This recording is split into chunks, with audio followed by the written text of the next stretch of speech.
Cuando se metieron a la carnicería con una moto. Ese video lo pudimos pasar, el del otro día no lo pudimos pasar porque, bueno, no tuvimos el permiso. Una persona fue aprehendida gracias a las cámaras de seguridad, a la identificación, el 29 de junio y el pasado 4 de julio fue puesto en libertad por decisión de la jueza de garantías María Laura Durante. En relación a este tema, Aymar Moris, dueño de la carnicería, que fue puesto en autos, ¿no? Le avisaron justamente, se lo notificaron, hizo un posteo en sus redes sociales, él mismo puso, se los voy a leer rápidamente, para después adentrarnos en el tema que tiene que ver con esto. El robo fue el 28 de junio, el día 4 de julio ya se le había dictado la excarcelación. Seguramente trabajo no está buscando, este chorro ya comprobó que no hay sanción, no hay obligación de devolver lo robado ni enmendar daños. En este robo, entre daños y efectivo, 150.000 pesos. En mi caso, deberíamos evaluar los demás afectados y a esto sumarle todo el gasto al sistema que en definitiva no sirvió para nada. Sé que no cambio mucho con este posteo, con este mensaje, pero necesito hacerlo, descargarme y decir que si estos delincuentes siguen sueltos, a este país no lo salva nadie. Muy enojado, me imagino cómo estaríamos cualquiera de nosotros ante esta situación. Y para hablar del tema y de la famosa puerta giratoria, ¿sí? Entran por un lado y a los pocos días salen por el otro y a los pocos días vuelven a robar, y es como un círculo vicioso. Lo tenemos aquí al ex fiscal, doctor abogado Javier Ochoa-Izpuro. Bienvenido, Javier, ¿cómo estás? Hola, Daniela, ¿cómo te va?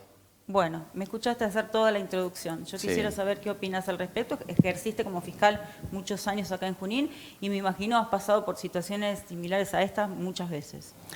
Sí, realmente es una frase que impacta mucho el término puerta giratoria porque da la sensación como que realmente fuera así. Lo que por ahí hay a veces, y se luchaba mucho cuando estaba en la función anteriormente, es una falta de comunicación para tratar de llegar a la gente y de hacerle comprender cómo es el funcionamiento procesal. Sí. El Código Penal o el derecho penal se lo denomina siempre como última ratio, es decir, la última razón de cualquier controversia que se pueda resolver jurídicamente, porque es la que puede restringir la libertad. Ahora bien, en todo el mundo, los principios, el derecho penal, como todos los derechos, va evolucionando y va evolucionando hacia la protección y el reconocimiento de todos los derechos reconocidos internacionalmente, que es la libertad como principio. ¿Esto significa que todas las personas deberían estar en libertad? No, porque todos los códigos de procedimiento lo que receptan son las medidas restrictivas de la libertad durante el proceso, sí, cuando se den aquellos supuestos que la ley marca, ¿no? Es decir, lo que se hace en el proceso es cumplir con la ley.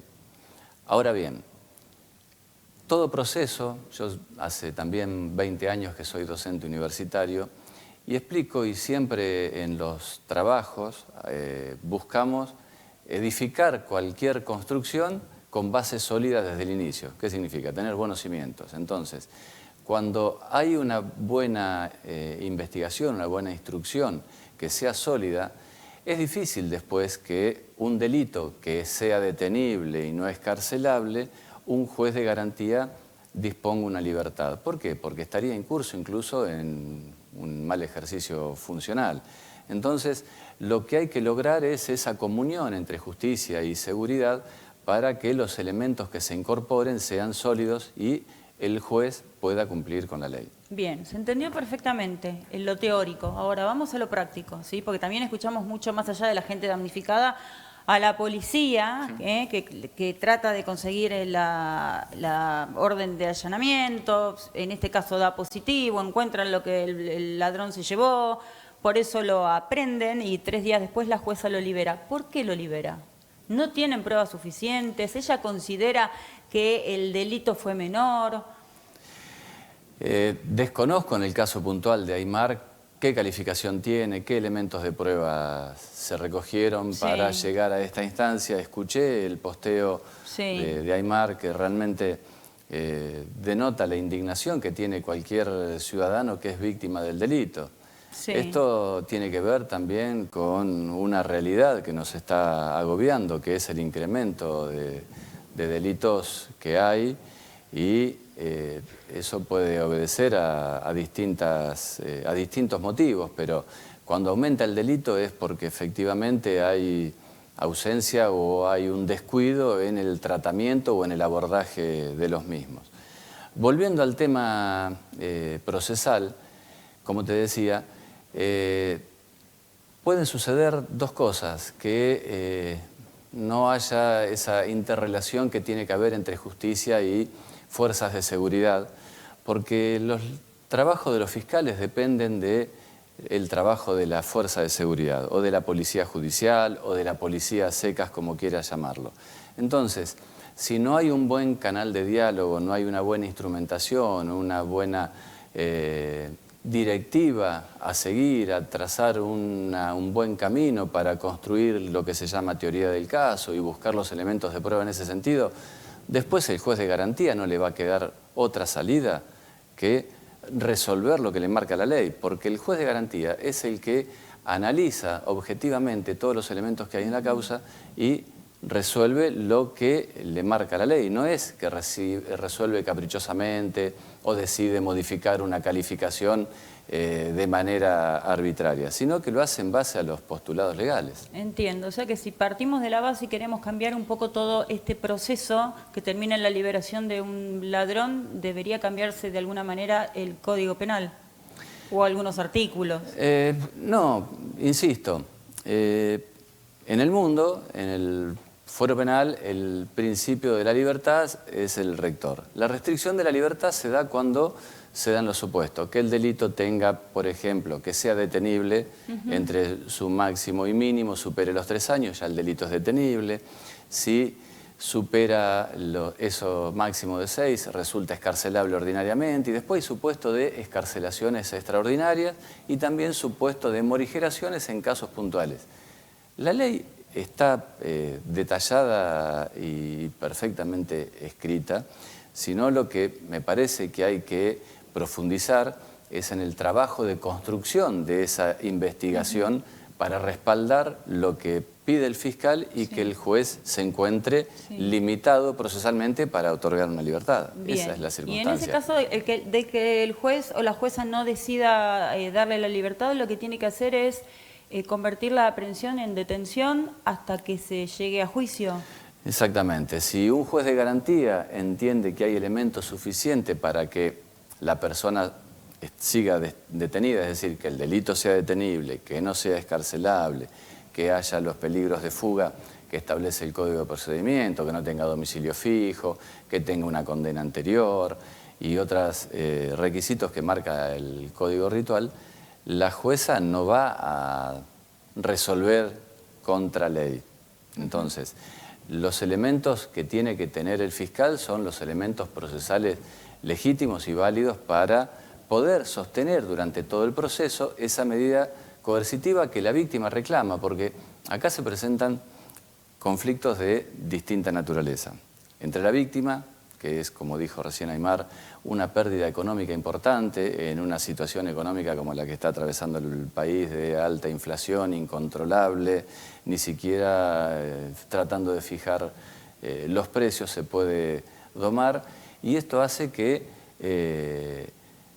cada impulso de esto sea negativo para el comercio. Si a eso se le suma que esta persona tuvo que sufrir un daño por un robo y encima a los pocos días vio que salió en libertad, su sensación va a ser realmente negativa de la policía, de la justicia, del juez de garantías.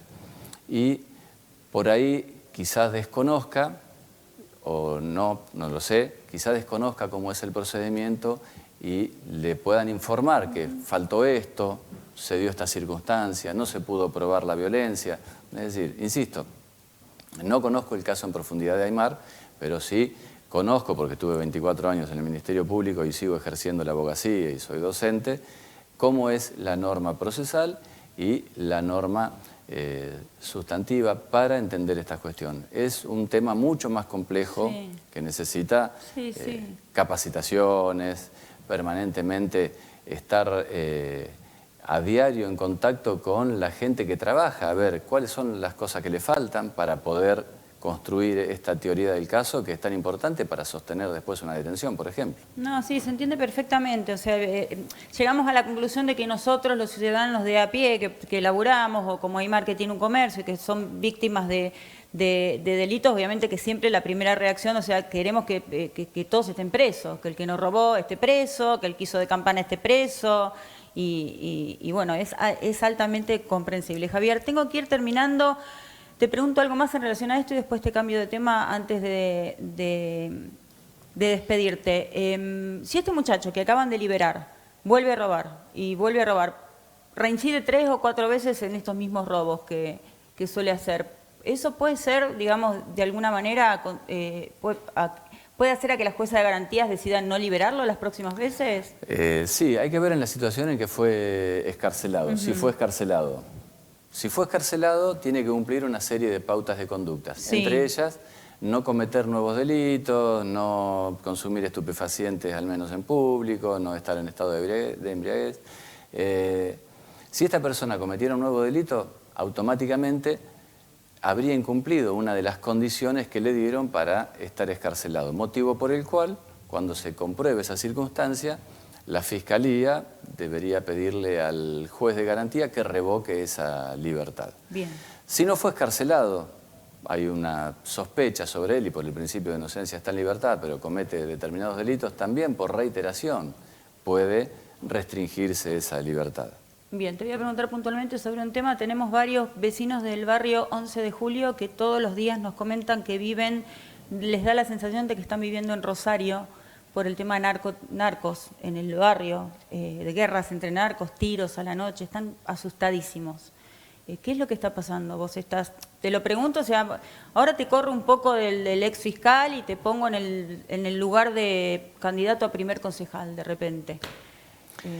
Y es un tema que no lo podemos negar, no se puede disimular, ni tampoco tapar. El narcotráfico o el narcomenudeo, como sucede en los barrios de las ciudades más chicas, se ha transformado en una salida laboral y la gente está luchando por ese espacio. Cuando dentro de un mismo barrio confluyen 2 personas que se dedican a esa actividad ilegítima, desgraciadamente termina de esa manera los enfrentamientos y siempre siendo víctimas o rehenes los vecinos que no tienen nada que ver. Volvemos al tema que toqué tangencialmente, es la forma de abordaje, la decisión de abordar esta problemática y contar con los elementos para poder hacerlo. La decisión tiene que ser firme y se debe contar con elementos para mantener esa firmeza. Gracias, Javier. A vos, Daniela. Muy amable, hasta luego.